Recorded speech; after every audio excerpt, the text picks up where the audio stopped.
Écoutez bien, écoutez bien. Parce que on a dit que dès qu'un homme ou une femme, il veut faire quelque chose pour sa avodat Hashem, ça veut dire, par exemple, voilà, on veut se renforcer dans le Shmirat Enaim, ou alors on veut se renforcer dans le combat des Ta'avot, on veut se renforcer dans la foi, dans la Emouna, on veut se renforcer dans la Simcha. Plus la chose, elle est haute dans Avodat Hashem, plus on va envoyer à l'homme des empêchements. Pourquoi ? Pour qu'il se renforce. Pour qu'il se renforce. Pour qu'il se renforce. Pour qu'il se renforce. Et qu'il ait du désir, qu'il ait plus de désir et qu'il prenne conscience de l'importance de la chose. J'ai vu que souvent quand les gens ils commencent à faire Hitbod des doutes, et en particulier quand on commence à prier sur un sujet, notamment pour celui qui a la chance de recevoir le conseil du Rav Arush, qui nous enseigne de prendre chaque jour une demi-heure et de prier sur un sujet pour en sortir rapidement. Chaque jour une demi-heure de prier sur un sujet pour en sortir rapidement. Que souvent, on remarque que quand on fait ça, le lendemain qu'on a commencé à prier ou le surlendemain, les épreuves elles s'intensifient. C'est encore pire, c'est encore plus dur. Une personne par exemple qui prie pour s'habiller plus tsniout, une femme, elle va commencer à prier, elle va avoir des épreuves qui vont lui tomber dessus, et encore plus, ça va devenir encore plus dur. Et à l'intérieur d'elle, elle vit un combat qui est en train de se déchirer, ou un homme qui veut commencer maintenant à travailler sur sa sainteté. Alors, on va commencer à lui envoyer, il va avoir des mauvaises choses et ça va se multiplier. Et on dit, mais pourquoi ? Moi, je commence à prier sur une chose, hein, j'ai envie d'en sortir. Pourquoi Hachem il m'enfonce ? Pourquoi Hachem il m'enfonce ? Est-ce qu'Hachem il est méchant ? Est-ce qu'Hachem il veut que je me brise et que je lâche dans l'épreuve, Chas Shalom ?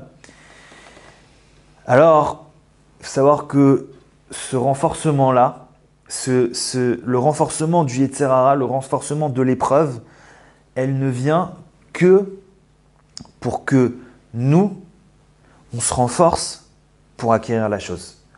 Que nous, on se renforce pour acquérir la chose. Et ce qu'il découle de ça, c'est quoi ? C'est ce qu'on vient de lire. Chez En Shumnia Baolam, chez Lo Yuchal, les Shabram im Irtse. Qu'il n'y a pas un empêchement, écoutez bien, qu'il n'y a pas un empêchement dans la Avodat Hashem que l'homme, il ne soit pas capable de briser. L'empêchement, on nous l'envoie, Mina Shamaim, que pour une seule chose. Quoi ? Qu'on se renforce. Qu'on se renforce. C'est un espèce d'appel de force. Hachem, il voit que toi, à l'intérieur de toi, tu as beaucoup de force. Alors, il t'envoie des empêchements qui correspondent à ton niveau de force. Donc, tu dois savoir que tu dois te renforcer et ne vois pas l'épreuve comme une chose insurmontable. Pourquoi ? Parce que de toutes les façons, la taille de l'épreuve, elle est adaptée pour qu'au final, si tu te renforces, tu puisses la surmonter. Combien on voit des gens qui sont dans une épreuve et qui râlent et qui se sentent mal et qui se plaignent et pendant des mois, des années même, ou alors des semaines et des jours pour des petites épreuves, on entend mais voilà, j'ai cette épreuve et je comprends pas et je suis encore dedans et j'en peux plus et je peux plus et je peux plus et je peux plus et je peux plus. Des gens comme ça, tu peux entendre dire et je peux plus et je peux plus et je peux plus et je peux plus. Et le type, la personne, ça fait 10 ans qu'il est dans la même épreuve. Ça fait 10 ans, mais tous les jours il peut plus. Mais ça fait 10 ans qu'il est dans la même épreuve. Pourquoi ? Parce que en réalité, nous, on n'a pas conscience de nos vraies forces. Nous, on n'a pas conscience de nos vraies forces. Nous, on croit qu'on est capable de courir pendant une demi-heure. Mais c'est pas vrai. Si maintenant je te mets un lion qui te court derrière et que c'est ta vie qui est en jeu, tu vas voir que pendant 10 heures, tu vas courir.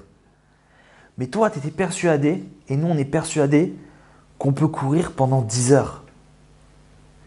Mais c'est pas vrai. Lui, H&M, il voit. Et il sait. Et il te dit, mon fils, tu peux courir pendant 10 heures. Et toi, tu veux t'arrêter en bout d'une demi-heure. C'est ça que tu veux. Tu veux arriver là-haut et qu'on te dise, bon bah voilà, tu aurais pu gagner le jackpot, mais finalement, on t'a donné que comme ça un peu les restes. Pourquoi? Bah, on a donné d'après ce que toi, tu pensais que tu pouvais. Mais en fait, tu pouvais beaucoup plus. La personne, quand elle va monter là-haut, elle va faire un procès à Hachem si elle voit ça. Un homme normal qui va monter dans le ciel et il va voir que Hachem, il a arrêté son épreuve précocement plus tôt que ce que réellement il pouvait surmonter. Pourquoi? Parce que lui, il pensait que ça y est, oh, ça y est, j'en peux plus, ça y est, j'en peux plus, ça y est, c'est fini, j'en peux plus. Il va voir qu'en réalité, si Hachem, il avait continué l'épreuve, il aurait pu atteindre des niveaux bien plus hauts. Il va faire un procès à Hachem. Il va dire, bah non, tu vois, Hachem, je t'attaque en justice. Hachem, je t'attaque en justice. Je t'attaque en justice. Tu m'as descendu dans ce monde-là. Moi, je vis, j'ai un corps, j'ai des habitudes. L'aïmouna, c'est pas quelque chose qui est évident. L'aïmouna, c'est quelque chose qui se travaille.